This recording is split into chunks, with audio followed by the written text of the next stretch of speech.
Que el Dios Todopoderoso, el Dios Altísimo de los cielos, le bendiga, queridos amigos y hermanos. Una vez más aquí, hermano Sony, con una enseñanza de la Sagrada Escritura. Y continuamos con los estudios del libro de Apocalipsis. Hoy en la 39ª parte de este estudio denominado así, Apocalipsis, la revelación de Jesucristo. Hoy tenemos el tema, la Nueva Jerusalén. Y vamos a hacer aquí una subdivisión, vamos a hacerlo en dos partes porque es un poquito más largo. Pero vamos a tratar de resumirlo en esta primera parte de la Nueva Jerusalén. Vamos comenzando con fuerza este año y enseñando la palabra de Dios. Y espero que cada uno de sus hogares estén bien, cómodos, con su Biblia y su libro de apuntes a su mano.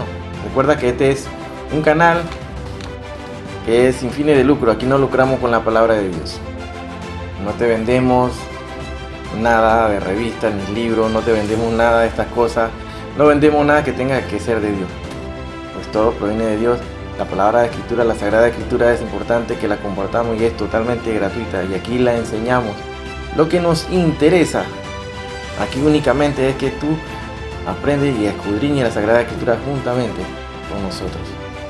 No es para comercializar, no para vender, no para recibir ofrenda, no pedimos nada de eso. A la honra y la gloria sea a nuestro Dios, el Padre, que nos suple para hacer y realizar estos programas que son un poquito costosos y complicados, pero a Él sea la honra y la gloria. Así que vamos a iniciar este estudio, y más que también saludar a todos los hermanos que están en Norteamérica, Suramérica, Centroamérica y hasta donde llegue la señal de estos videos. En la plataforma de YouTube pueden compartirlos, recuerda que puedes descargarlos y estudiarlos y repasarlos. Así que vamos sin más rodeos, vamos a entrar al estudio hoy de la Nueva Jerusalén. Hoy, interesante este tema. Comencemos. ¿Se ha preguntado usted, estimado amigo o amiga que nos ven y nos escuchan a través de este programa, cómo es el cielo? ¿Alguna vez se ha hecho esa pregunta? El apóstol Juan va a dedicar las siguientes notas de estos versículos en su relato para describir a grandes rasgos algunas de estas principales características. Este primer versículo que leeremos se nos narra el comienzo de lo que será la ciudad de Dios. Desde luego, la portentosa personalidad del portador de una nueva visión celestial debe haber producido un fuerte impacto en el ánimo del apóstol Juan. Se le ha acercado nada menos y nada más que uno de los ángeles que tenían las 7 copas, portadoras de las 7 últimas y terribles plagas que cayeron sobre la humanidad. Y la última vez que nos encontramos con un ángel así era el portador de la visión de la destrucción de Babilonia, ¿lo recuerdan? La gran ramera. Ahora, en cambio, el ángel levantará unos momentos la cortina que ocultaba a la que era la ciudad celestial. El aspecto de esta ciudad es, según se desprende del relato de Juan, la quinta esencia de la belleza, la magnificencia, llena de felicidad. La Nueva Jerusalén es la ciudad que estará lista y será revelada después del reino del milenio de Jesucristo, que ya estaba en la mente de Jesucristo cuando Él dijo en el Evangelio según Juan, capítulo 14, en su versículo 2, dijo así: voy pues a preparar lugar para vosotros. La Nueva Jerusalén es la ciudad celestial que la Biblia profetiza que existirá en la nueva tierra al final de los tiempos. Se describe en detalle en Apocalipsis capítulo 21 del verso 9 al 27. Ahora, el primer aspecto mencionado acerca de la Nueva Jerusalén en este pasaje es que su origen es totalmente celestial. Así dice Apocalipsis capítulo 21 en su verso 10. Podemos leerlo ahí, Apocalipsis 21, 10. Me llevó en el espíritu a una montaña grande y elevada y me mostró la ciudad santa, Jerusalén, que bajaba del cielo procedente de Dios. Luego vemos en el verso 11 que dice así, luego vemos una descripción, dice, resplandecía con la gloria de Dios y su brillo era como el de una piedra preciosa, semejante a una piedra de jaspe transparente. Así lo dice claramente, como lo leemos aquí en el verso 9, cuando se le hace esta declaración por parte de este ángel importante. Y constituye uno de los versículos importantes que tenemos que ahí anotar y subrayar. Leámoslo nuevamente, el verso 9 de este capítulo 21 dice así: vino entonces a mí uno de los 7 ángeles que tenía las 7 copas llenas de las 7 plagas postreras. Mire quién es, uno de los 7 ángeles, y habló conmigo diciendo, ven acá, yo te mostraré la desposada, la esposa del Cordero. Aquí este versículo cobra mucha importancia para aquellos que refutan que la iglesia pasará la tribulación, la gran tribulación. Pues sin duda alguna aquí vemos que uno de los 7 ángeles que tienen las 7 copas de la ira, que son los últimos 7 juicios que vienen a la humanidad, vemos que presenta aquí evidentemente a la esposa que ya está con Cristo, que está en los cielos. Que está en los cielos, no está en la tierra. Ahí se ve claramente de aquellos que hablan que la iglesia pasará la tribulación. No, mire, la iglesia no. La iglesia va a estar con Cristo. Mire, aquí lo ven claramente, léalo detalladamente. La nueva Jerusalén será para la eternidad lo que Jerusalén terrenal será para el milenio. Podemos observar cierto paralelismo entre ambas. La Jerusalén terrenal tendrá así pues continuidad en la Jerusalén celestial. Durante el milenio la justicia reinará en Jerusalén y así sucederá. De la misma manera, en la Nueva Jerusalén, la imperfección y la rebelión existirán en cierto grado en la Jerusalén milenaria, pero la perfección y la ausencia del pecado edificarán a esa ciudad celestial. La Nueva Jerusalén trascenderá infinitamente a su antecesora en la tierra. Esta ciudad, la ciudad de Dios, será la morada eterna preparada para la iglesia. A continuación, cuando leemos en el capítulo 21 de este libro de Apocalipsis, podemos contemplar por breve instante los planos del maestro arquitecto. Cuando dice, ven acá, yo te mostraré la desposada, la esposa del Cordero, dice el ángel al apóstol Juan. Claramente aquí vemos un versículo que es muy importante, pues pone en evidencia una vez más que la iglesia no pasará la tribulación ni la gran tribulación como piensan y enseñan muchos por ahí que ni siquiera creen en el rapto y en el arrebatamiento de la iglesia, que estará en este momento pasando en el futuro muy próximo la tierra con esos 21 juicios. La tierra sin duda alguna va a estar convulsionando, pues la iglesia no va a estar en medio. Aquí este ángel le presenta a Juan la esposa del Cordero, o sea, la esposa de Cristo, la iglesia. Pues él es el mismo Señor Dios que él se iba a preparar morada celestial, que donde él estuviera también estaría su esposa, lo cual es la iglesia. El cristiano que no conoce bien las Sagradas Escrituras y que no conoce las profecías, sin duda alguna será confundido fácilmente por aquellos que le dan una falsa interpretación y hacen una mala exégesis de las Sagradas Escrituras sin contextualizar, ni llevar y ni apoyarse en otros versículos de la Biblia. Solamente hacen doctrina de un solo versículo y comienzan a decir que no, que eso no es así, y a contradecir lo que dice la palabra de Dios. Hemos visto aquí que es bastante claro el punto de vista que en muchas ocasiones hemos especificado aquí, que es prohibido hacer interpretaciones privadas. La misma palabra de Dios lo dice, que no se puede hacer interpretaciones privadas de la palabra de Dios.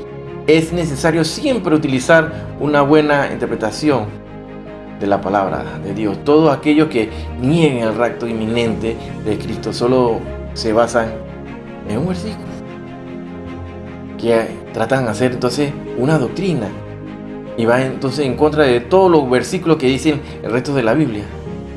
Bueno, hay que tener mucho cuidado con esto, porque vivimos en tiempos muy confusos y aquellos que se confunden son porque no estudian las Sagradas Escrituras.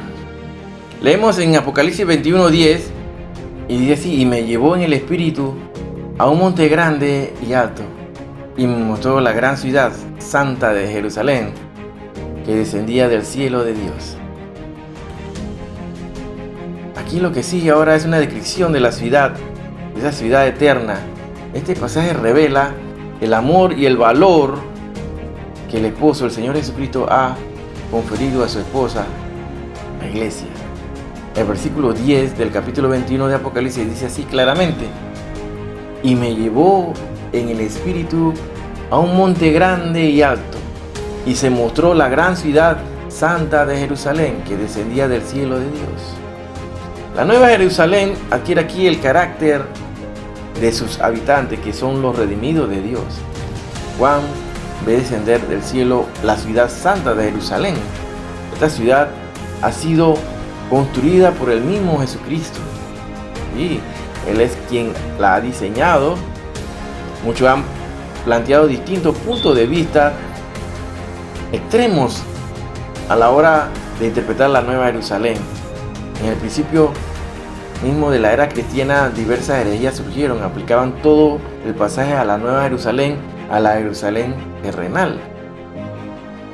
Por otra parte, como vemos, los gnósticos por su parte hacen también de otra herejía antigua, fueron al otro extremo en hiperespiritualizar este pasaje para manifestar que es una referencia al cielo.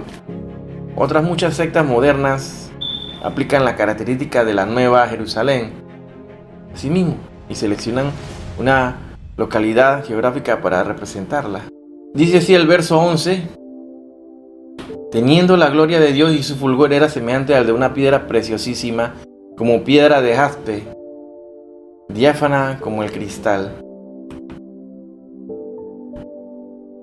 Si vamos prosiguiendo en la lectura del versículo, en el versículo 11 dice así, que en este pasaje la traducción resulta algo difícil, ¿no? La palabra que aquí hemos traducido por fulgor se usa en el original griego para describir a las iluminarias que alumbran el cielo, como el sol, la luna y las estrellas. ¿Quiere decir esto que el cuerpo que ilumina la ciudad es como una piedra preciosa?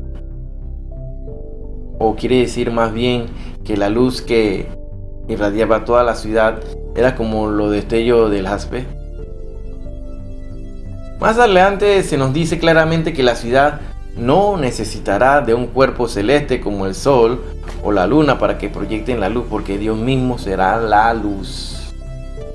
Por otra parte, la palabra aquí utilizada como jaspe se trata de una transliteración, no de una traducción.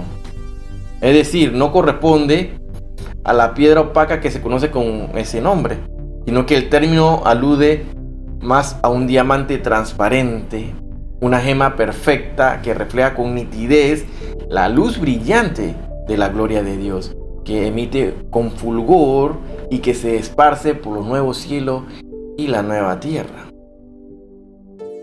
El apóstol Pablo instruye a los creyentes a regocijarse en la esperanza de la gloria de Dios, tal y como podemos leer en su epístola a los romanos. Ahí en Romanos capítulo 5, en el verso 2, podemos leerlo así. Romanos 5, versículo 2 dice: porque quien también tenemos entrada por la fe a esta gracia, a la cual estamos firmes y nos gloriamos en la esperanza y en la gloria de Dios. Esta esperanza tendrá un cumplimiento en la ciudad santa. Ahora, el hombre ha vivido en el pecado desde los comienzos. Nunca ha podido ser testigo de la revelación plena de la gloria de Dios. El pueblo de Israel, en su travesía por el desierto, aprendió que cada vez que había una rebelión en el campamento, la gloria de Dios se manifestaba en juicio y se apartaban de ellos. Existen dos aspectos que permiten que esta ciudad, la manifestación se dé ahí, la manifestación de la gloria de Dios. ¿Cuáles son? En el primer lugar, la presencia misma de Dios, que convierte a esta ciudad en la fuente de la radiación de su gloria y bendición para todo el universo. Segundo, los santos cuya presencia no impide ni limita la manifestación de la gloria de Dios en la otra parte. Pero en esta ciudad todo es diferente y la limitación de la presencia del pecado ya no existirá. El hombre ya redimido y actual conciudadano de Dios, teniendo la gloria de Dios, podrá vivir y disfrutar eternamente de su presencia.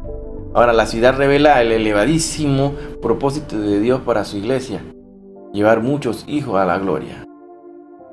Así lo puedes buscar en Hebreos capítulo 2, verso 10. Anótalo ahí. La Nueva Jerusalén, pues entonces, es como un diamante engarzado en oro. Esta ciudad es como el anillo de compromiso de la esposa. En realidad, es el anillo de matrimonio. Es el símbolo del compromiso y de la boda de la iglesia con Cristo. Ahora, el apóstol Juan nos habla del muro y de las puertas de la ciudad. En el verso 12 seguimos leyendo y dice así: tenía un muro grande y alto con 12 puertas, y en las puertas 12 ángeles y nombres inscritos, que son los de las 12 tribus de los hijos de Israel. Verso 13 dice: al oriente 3 puertas, al norte 3 puertas, al sur 3 puertas, al occidente 3 puertas. Estamos hablando de 12 puertas. Verso 14 dice: y el muro de la ciudad tenía 12 cimientos, y sobre ellos los 12 nombres. Mira esta parte importante: los 12 nombres de los 12 apóstoles del Cordero. Son 12, no hay más. No hay más apóstoles. Así que esa doctrina que andan enseñando por ahí, que quieren darse los lujos y los rangos y que lo estén reconociendo y lo que estén idolatrando, eso que se llaman ser apóstoles, que son falsos apóstoles. Jesucristo eligió a sus apóstoles. Los discípulos quisieron elegir a uno, pero ¿a quién fue elegido y quién lo eligió? ¿Quién eligió a Pablo? El mismo Señor Jesucristo. Él eligió en lugar de Judas a Pablo. Para ser apóstol tiene sus requisitos. Y no es porque yo me quiero dar el lujo de que yo me ponga en un rango ahí y que me estén reconociendo y que me estén haciendo y besando los pies. No. Eso buscan su propia gloria. Son 12 apóstoles aquí. No hay más. Y sobre ellos los 12 nombres de los 12 apóstoles del Cordero. Verso 14. Seguimos en el 15. El que hablaba conmigo tenía una caña de medir de oro para medir la ciudad, sus puertas y su muro. Verso 16 dice: la ciudad se halla establecida en cuadro y su longitud es igual a su anchura. Y él midió la ciudad con la caña, 12,000 estadios. La longitud, la altura y la anchura de ellas son iguales. Vemos que lo que dicen los versículos del 12 al 16 de este capítulo 21 es importante que lo analicemos. La ciudad está rodeada con una muralla grande y alta. La interpretación más sencilla de la misma es el inaccesible baluarte de la fe. La fe es la muralla tras la cual los santos están seguros frente a los asaltos del mundo, de la carne y del diablo. Los muros afirman, si buscamos ahí en Juan, en el verso 17, tenían una altura de 144 codos, o sea, unos 65 metros. El historiador Heródoto estima que los muros de la antigua ciudad de Babilonia eran de unos 50 codos de ancho y 200 de altura, lo cual convertían esta ciudad inexpugnable, inaccesible. Los muros de la Nueva Jerusalén serán, sin embargo, más modestos, por la razón que más adelante obviamente vamos a comentar. 12 puertas, dice. Son 12 puertas que dan acceso a la ciudad. Habrá 3 puertas a cada uno de los 4 lados de la misma, y sobre cada puerta figura el nombre de una de las 12 tribus de Israel. Además, la palabra griega original traducida como puerta no es la habitual, sino es que la que se utilizaría para describir una gran puerta que da acceso a un castillo fortificado. Recordemos que en tiempos del Antiguo Testamento, la tribu de Leví era la tribu sacerdotal cuya misión exclusiva era la de servir en el tabernáculo. El recinto sagrado que transportaban con ellos y que se servían en el templo de Dios, quien había dado instrucciones específicas sobre su diseño. Vemos este templo. Bueno, entonces la Nueva Jerusalén también rememora al antiguo tabernáculo, en el cual ahora la iglesia será el sacerdote que servirá a Dios constantemente. Debemos fijarnos también en el diseño de la ciudad. En la antigüedad era bastante común que las ciudades se edificaran en cuadrado. Tanto Babilonia como Nínive, por ejemplo, eran así. Pero la ciudad santa no será simplemente cuadrada, será perfectamente cúbica. Su longitud, altura y anchura tendrán las mismas medidas. Esto es significativo. El cubo es el símbolo de la perfección. Por ejemplo, tanto Platón como Aristóteles se refieren al hecho de que en Grecia se solía decir que el hombre era cúbico, y lo mismo sucedía entre los judíos. El altar de los holocaustos y de los inciensos y el pectoral del sumo sacerdote tenían la forma de un cubo. Una y otra vez aparece esa forma en las visiones de la Nueva Jerusalén y su nuevo templo en el libro del profeta Ezequiel. Si podemos anotar ahí Ezequiel capítulo 41 verso 21, capítulo 43 16, 45 2 y 48 20. Pero más importante aún es el templo de Salomón. El lugar santísimo era un cubo perfecto. Búscalo ahí en Primera de Reyes capítulo 6 verso 20. Todo ello nos hace comprender que la totalidad de la ciudad santa, la morada de Dios, es el lugar santísimo. Por otro lado, debemos fijarnos en las dimensiones de la ciudad. Cada uno de su lado tenía 12.000 estadios. Un estadio, para que tengan una idea, un estadio equivale a 180 metros. Por lo que cada lado tenía una longitud de 2.160 kilómetros. 2.160 kilómetros. Unas sencillas operaciones aritméticas nos revelan que el área de la ciudad era de algo más de 3.2 millones de kilómetros cuadrados. 3.2 millones de kilómetros cuadrados o 2.240 kilómetros cúbicos. Para hacernos una idea de semejante magnitud, podríamos decir que con los datos que Juan aporta aquí, la ciudad santa mediría una distancia aproximada a la existente entre Nueva York y Londres, teniendo la extensión del Océano Atlántico Norte. Si ahora comparamos la altura de la muralla, unos 65 metros, con el tamaño de la ciudad, vemos que no hay comparación posible.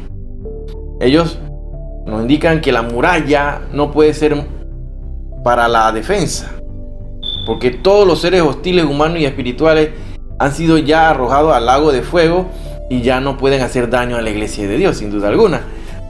Parece entonces claro que lo único que permite la muralla es delimitar los límites de la misma, y el hecho de que sea relativamente baja muestra que dicha delimitación tiene una importancia relativa.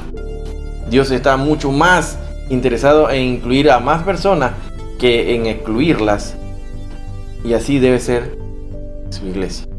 Muchos hablan del cielo, pero en realidad, ¿qué es lo que de verdad conocemos? La Biblia no dice mucho al respecto y se concentra más en el esfuerzo de Dios por acercarse al hombre y salvarle que por hablar del cielo. No sea por casualidad, Dios pretende que usted se salve y que no se pierda eternamente. Dios anhela poder ser su mejor amigo y que usted disfrute en su presencia. Dios desea que usted le obedezca y conduzca su vida según un código ético, moral y espiritual, reflejado en las Escrituras. Lo que Dios no desea es que usted viva en la tierra pensando solo en el cielo. Eso sería escapismo o evasión espiritual, o un ejercicio poco saludable a la desconexión de la realidad y del mundo que se le rodea. Resulta saludable elevar nuestra mirada de vez en cuando para recordar que no somos más que forasteros y peregrinos en este mundo, pero Dios desea que nuestras manos y nuestros ojos apunten hacia ¿a dónde? Hacia la tierra, hacia el prójimo, personas con defectos como usted y como yo, y que a pesar de todo las ame, las sirva y le dé testimonio de lo que Dios ha hecho en su vida. Dios no necesita abogados, pero sí quiere testigos, y la Biblia nos desafía a ser sus testigos aquí en la tierra, testigos de lo que Jesús hizo por usted hace 2000 años, muriendo por sus pecados y resucitando al tercer día. Testigos de lo que Dios ha hecho hoy en mi vida y la suya, cambiándola y transformándola. No es una experiencia mística o religiosa, sino profundamente espiritual y profundamente humana. Quizás por ello la Biblia no dedique más que algunos párrafos a hablar del cielo, porque ahora, hoy, en nuestro tiempo, lo que importa no es el cielo, sino que el ser humano se salve. ¿De quién? De sí mismo. De nuestra tendencia al pecado, de nuestro empecinamiento en hacer las cosas que nos place, de nuestra ceguera espiritual, de nuestro egoísmo, de nuestra actitud de rebeldía hacia Dios. Y es que la Biblia es siempre clara y es directa al respecto. Todos estamos espiritualmente muertos hasta que Jesús nos da el regalo de la vida. Pues puede gustarnos o no, pero así está escrito. Al principio del capítulo del Apocalipsis, de este libro importante que hemos estado estudiando, capítulo 1, verso 3, Juan describe así: bienaventurado el que lee y oye las palabras de esta profecía y guardan las cosas en ella escritas, porque el tiempo está cerca. ¿La recuerdan? Apocalipsis 1:3. Comencemos hoy nuestro estudio siendo conocedores que nuestro viaje está próximo a su fin, y que una vez finalizado usted tendrá que tomar una decisión. ¿Qué hará con el resto de su vida? Sea o no cristiano, es una decisión necesaria. No sabemos cuánto tiempo nos queda. Usted no sabe cuánto tiempo le queda. Imagine que usted sepa el día que va a morir. Nadie lo sabe. Ninguno lo sabemos, pero Dios sí lo sabe. Por esto debemos aprovechar el tiempo. ¿Y en qué? Eso, estimado amigo o amiga que me escucha, es decisión suya. Los cristianos sí tenemos muy claro en qué. ¿En qué? En vivir la vida como si Él estuviera presente en cada acto, pensamiento y palabra. En todo lo que hacemos, pensamos y decimos. En ser sus testigos, en levantarnos cuando caemos, en seguir corriendo la buena carrera, aunque sea cuesta arriba, en tener fe cuando todo alrededor se cae, en mantener nuestros ojos fijados en la meta, a pesar de todas las lágrimas que en el mundo tendremos que soportar. Así es la vida cristiana, una permanente carrera, llena de obstáculos, que solo con la fuerza que el Señor Jesucristo nos da, por medio de su palabra, la Biblia podemos terminar. Resulta cuanto menos complicado encerrar en términos y palabras humanas lo que Juan está viendo con sus propios ojos. Las dimensiones de la ciudad santa son perfectas, un cubo simétrico y exacto, con el mismo alto, ancho y largo. Recordemos que el cubo será el símbolo de la perfección absoluta y que el lugar santísimo del templo de Jerusalén se diseñó así por este motivo. Es como si la ciudad santa fuese toda ella un lugar santísimo.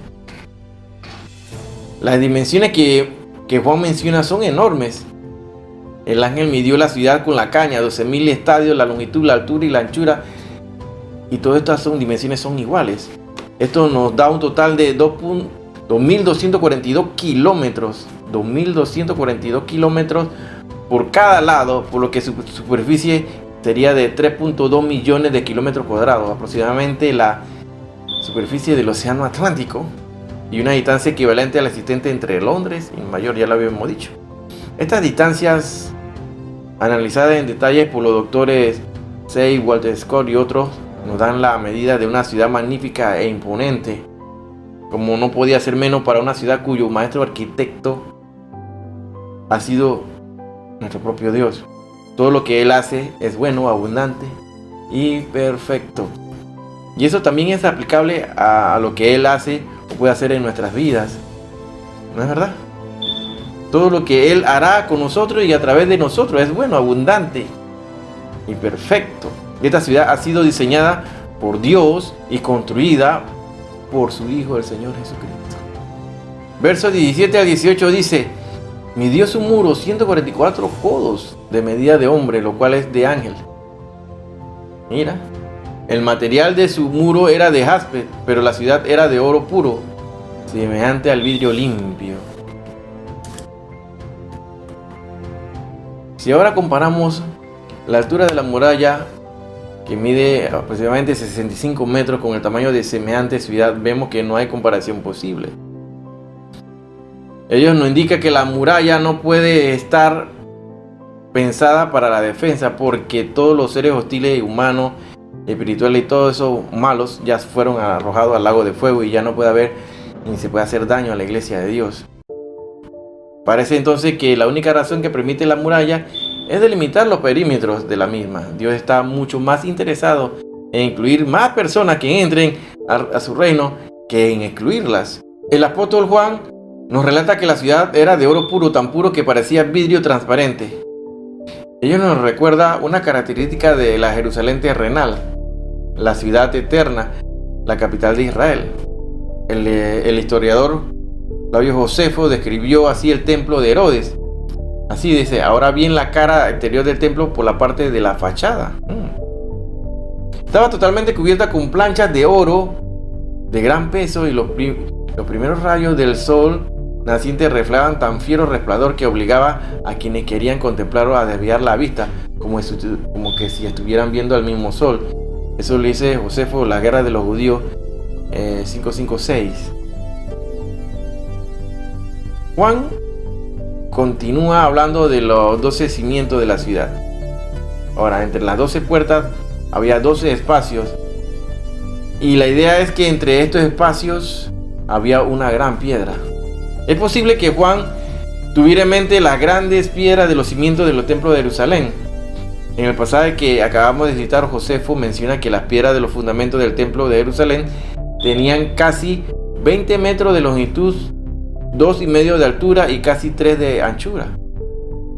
En el versículo 14, Juan dijo que las piedras llevaban inscritos los nombres de los 12 apóstoles de Jesucristo.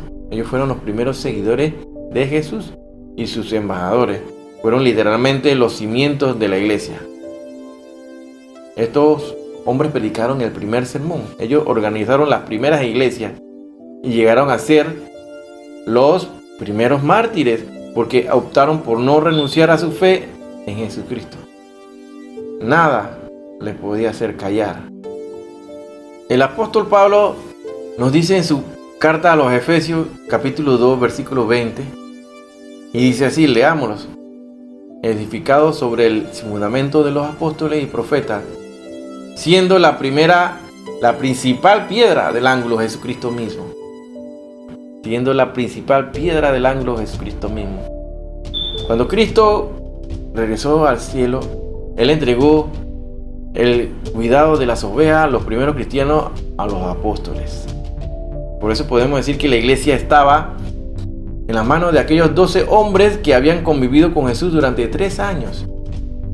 El libro de los Hechos de los Apóstoles, su autor Lucas escribió: En el primer tratado, oh Teófilo, hablé acerca de todas las cosas que Jesús comenzó a hacer y enseñar hasta el día en que fue recibido arriba, después de haber dado mandamientos por el Espíritu Santo a los apóstoles que había escogido. Hechos 1, del verso 1 al 2.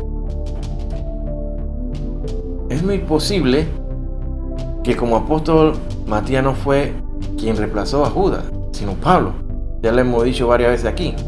De hecho, Matías nunca más es mencionado en las Escrituras. La decisión de buscar a alguien para reemplazar a Judas, el que traicionó a Jesús, el que lo vendió por una pieza de plata,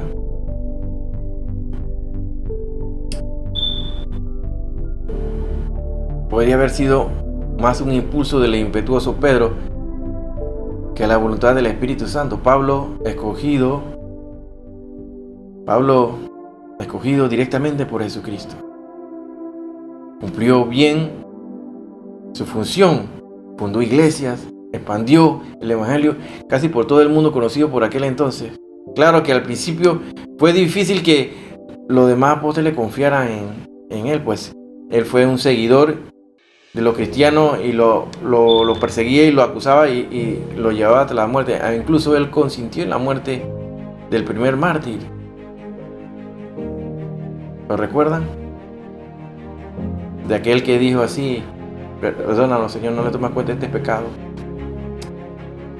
Bueno, con estos 12 nombres, con estos 12 hombres normales, ordinarios, estos 12 apóstoles de Dios, hizo cosas extraordinarias. Pero, ¿quiénes eran estos hombres, los así denominados apóstoles? De la lectura de la Biblia podemos fácilmente deducir que no eran santos ni eruditos, ni siquiera eran sabios o religiosos. Lo asombroso con respecto a estos 12 discípulos es que Jesús lo haya seleccionado. Entre ellos habían unos sencillos pecadores, pescaban, un odiado recaudador de impuestos romano, considerado un traidor a la patria, y un activista político perteneciente a un grupo conocido por su extrema violencia y odio hacia el Imperio Romano. ¿No es este un hecho sin precedentes? Jesús viene a la tierra para cumplir el plan divino de salvación para el ser humano y escoge de entre todos a un equipo de colaboradores que hoy posiblemente no hubiera pasado de la primera entrevista de selección. Digamos que le hicieran una audición, ninguno pasaría. Su perfil era francamente dudoso y sus credenciales bastante poco recomendables. ¿Por qué entonces los escogió Dios para la misión de hacer conocer su mensaje de salvación para toda la humanidad?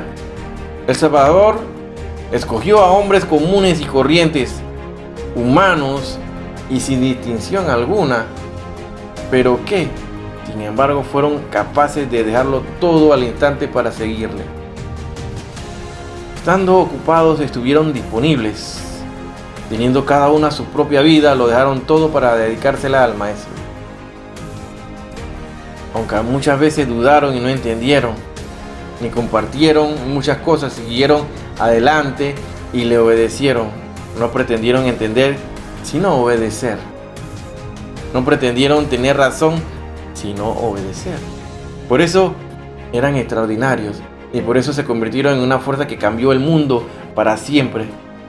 ¿Somos usted y yo así, acaso? Jesucristo así nos demostró que su equipo favorito no es el de los sabios, el de los poderosos, el de los expertos teólogos, el de los más inteligentes o el de los más fuertes. El equipo favorito de Dios es de aquellos que están disponibles para Él. El que no le dice nunca no al Señor. En que aunque estén cansados, sigan haciendo su obra. Que estén agotados o que estén agobiados por enfermedades, por dificultades, y estén siempre disponibles para Él. Su equipo soñado es el de los que dejan todo por Él. El de los que establecen que Jesucristo es la prioridad en sus vidas, por delante de su merecido ocio, de su merecido tiempo de descanso, de su esforzadamente ganado dinero, de su trabajo e incluso de su propia familia. Y la pregunta sería entonces, ¿calificaríamos usted y yo para formar parte de ese equipo?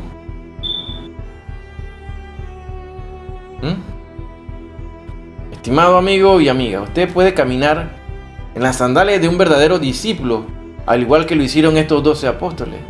Solo tiene que dejarlo todo y seguirle. ¿Le parece una petición desproporcionada? Compare su vida con la vida después de la vida con la eternidad. ¿Le sigue pareciendo una petición desproporcionada? ¿Acaso no vale la pena el premio? ¿Acaso no vale la pena el esfuerzo? ¿Acaso no es apetecible la meta? Si Dios pudo cumplir su propósito por medio de 12 hombres tan comunes, tan ordinarios, tan corrientes como lo fueron los discípulos, imagínese lo que Él tiene en mente para usted. Imagínese lo que Dios podrá hacer por medio de usted. El apóstol Juan nos dice que en la ciudad de Dios las piedras fundacionales eran piedras preciosas. El jaspe no era jaspe opaco moderno, sino un cristal de roca translúcido de color verde. El Dr. Seuss habla al respecto de la Nueva Jerusalén, la describe como algo claro y puro, brillante como un carámbano transparente al fulgor del sol. El zafiro aparece en la historia del Antiguo Testamento como la piedra del embaldosado donde estaba Dios, Éxodo 24:10. Y había debajo de sus pies como una embaldosado de zafiro, dice, semejante al cielo cuando está sereno. Aquí hay comentaristas como el comentarista Moffat, que describe estas piedras como una piedra azul. El comentarista Pliny la describe como una piedra opaca con manchas doradas, tal y como opina otro estudioso del Dr. Petrie. La calcedonia era una ágata de color verde que se encontraba cerca de las minas de Calcedonia. Pliny la describe como una variedad de esmeralda que se forma en la montaña de Calcedonia. Otro erudito, el Dr. Robinson, dice que es posiblemente un silicato verde de cobre. Y aquí estamos analizando las piedras preciosas que están en el fundamento de esta gran ciudad. La esmeralda era como la moderna que Plinio describe como la más verde de todas las piedras verdes. El ónice era blanco interrumpido por capas de rojo y marrón. La sardónice o coralina tomaba su primer nombre de la ciudad de Sardes. La sardónice o coralina tomaba su primer nombre de la ciudad de Sardes. Era una ágata de color sangre. Era la piedra preciosa más corriente en la joyería de la época. La identificación del crisólito, que etimológicamente quiere decir piedra de oro, no es segura. Su nombre hebreo quiere decir piedra de Tarsis. Nos indica que es probable que fuera de Tartesos, en España. Plinio la describe como de un dorado reluciente. El comentarista Moffat le da un matiz dorado. Robinson dice que es un color dorado como el topacio. Ahora, el berilo es una variedad de esmeralda de color azul marino o verde marino. Así lo describe Pliny.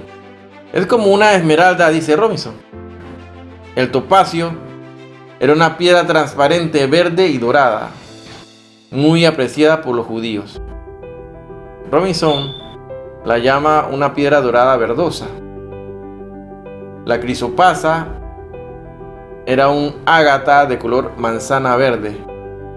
Robinson la describe como una hoja dorada. También es descrita como de color verde mar. El jacinto es descrito por los escritores antiguos como el azul púrpura violeta. Es probable que fuera el equivalente del moderno zafiro. Es de color violeta, recuerda a la flor del mismo nombre. Pliny le da el color violeta. La amatista. La amatista se describe como semejante al jacinto, pero más brillante. Su color es púrpura, aunque la Enciclopedia Bíblica Internacional Estándar la menciona como rubí. Robinson la describe como de color púrpura. La pregunta es, estimado oyente, ¿tienen estas piedras preciosas, estas piedras, algún simbolismo? 8 de estas gemas coinciden con otras tantas incrustadas en el pectoral del sumo sacerdote, lo cual podemos buscar ahí en Éxodo capítulo 28 del 17 al 20. Quizás Juan tuviera en mente dicho pectoral para describirnos que en la ciudad de Dios todos seremos sacerdotes de Dios. También es posible que Juan pretendiera hacer notar el resplandor de la ciudad en la que hasta los cimientos eran piedras preciosas de un valor incalculable. Pero lo más increíble de las piedras precisas es que cada una de las puertas de la ciudad fueran una gran perla. Una gran perla. En la antigüedad las perlas eran las joyas más valoradas. Toda la vida se pasaba el mercader buscando una perla de gran precio y entonces vendía todo lo que tenía para adquirirlas, como también lo relató Jesucristo en Mateo 13:46. Las puertas de perlas son un símbolo de una belleza insuperable. Como puede usted ver, los cimientos de la Nueva Jerusalén son piedras preciosas, de gran valor, pureza y brillo. Y no es para menos si recordamos que entre sus habitantes estará el mismo Dios, creador del universo, y su Hijo Jesús. En esta ciudad habita la luz del universo. En esta ciudad de luz, de color, Dios es la luz. Y si Él está allí, será imposible describir con palabras el brillo y la luminosidad misma. ¿Qué sucedería si hoy reconstruyéramos los magníficos templos y santuarios antiguos? ¿Vendría Él a morar a ellos? ¿Y si edificáramos magníficas iglesias con altísimas cúpulas y costosos adornos? ¿Vendría entonces Él a morar en medio de nosotros? Posiblemente no. Porque, ¿sabe usted cuál es la casa favorita de Dios? La casa favorita de Dios, querido amigo y amiga que nos está escuchando y viendo, es usted mismo. Usted es la casa favorita de Dios. Si usted la edifica, Él la habitará. Dios no desea morar en un templo de piedra, sino en usted. Cuando usted recibe a Jesús como su Salvador personal y como el Señor de su vida, la Biblia dice que algo sorprendente sucede. Ante usted estaba espiritualmente muerto y ahora está espiritualmente vivo. Es decir, antes usted estaba muerto y ahora vive. Dios mismo viene a morar en su vida. El Espíritu Santo viene a morar en usted. Por lo tanto, será un templo para Él. Definitivamente, entonces, el templo favorito es usted. La casa favorita de Dios es usted. Hasta aquí es la enseñanza del día de hoy, hermano. Esperemos que esta enseñanza sea de ayuda para su crecimiento espiritual. No olvides en compartir estas enseñanzas y revisar las anotaciones que hemos hecho en este estudio. No se pierdan los próximos capítulos, que son muy interesantes también, hermanos. Y es importante que compartamos estas palabras. Shalom Alejem. Nos vemos la próxima semana si Cristo no ha venido. Aquí estaremos.